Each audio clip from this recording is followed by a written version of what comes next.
L'info écho avec Capital. Le chiffre du jour, c'est 40%. C'est le pourcentage de réduction qu'il est possible d'obtenir en souscrivant à un abonnement télétravail auprès de la SNCF. Depuis le 1er septembre, la compagnie ferroviaire met à disposition des salariés une offre adaptée aux contraintes sanitaires avec 250 trajets par an contre 450 pour l'offre existante. Grosso modo, cela représente 2 à 3 trajets aller-retour par semaine.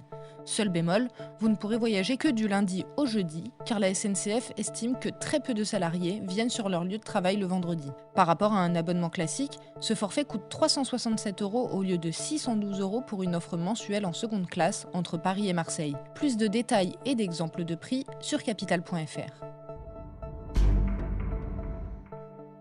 L'info pratique Capital concerne les jeunes allocataires des APL et plus particulièrement les étudiants en contrat d'alternance.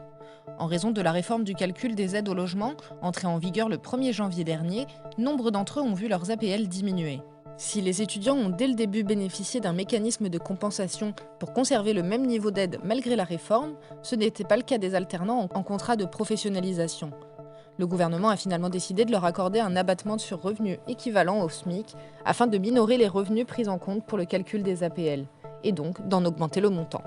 Ce mécanisme est appliqué pour la première fois sur les droits du mois de septembre qui seront versés au mois d'octobre.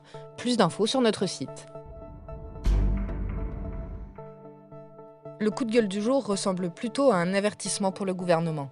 Alors que le Premier ministre Jean Castex reçoit les partenaires sociaux les uns après les autres pour évoquer les différentes réformes de fin de quinquennat, l'économiste François Ekal explique à Capital pourquoi il n'y a aucune urgence à reporter l'âge de départ à la retraite. Si une telle mesure pourrait effectivement permettre de faire des économies, elle aurait cependant des effets néfastes. À court terme, cela pourrait conduire à une hausse du chômage, ce qui, vu le contexte économique actuel, ne semble pas pertinent pour François Ekal, qui recommande au gouvernement d'attendre que la crise soit passée pour agir. Et on termine par un sacré couac. Alors que la rentrée des classes a été marquée par l'entrée en vigueur du nouveau protocole sanitaire, les parents d'élèves se posent 1001 questions. Et notamment, comment faire si la classe de mon enfant ferme à cause d'un cas de Covid ? Il se trouve que si un enfant contracte le virus, ses parents ne sont pas systématiquement considérés comme salariés cas contact par l'assurance maladie. Seuls les parents non vaccinés entrent dans cette catégorie et ont droit à un arrêt de travail et donc une indemnisation à hauteur de 90% de leur rémunération nette. A l'inverse, les parents vaccinés se retrouvent face à une multitude de possibilités. Chômage partiel, moins bien indemnisé, ou congé enfant malade. À défaut de ces options, ils peuvent piocher dans leur congé payé ou leur RTT, ou même se mettre en congé sans solde. Le gouvernement a annoncé se pencher sur la question pour régler cette rupture d'égalité.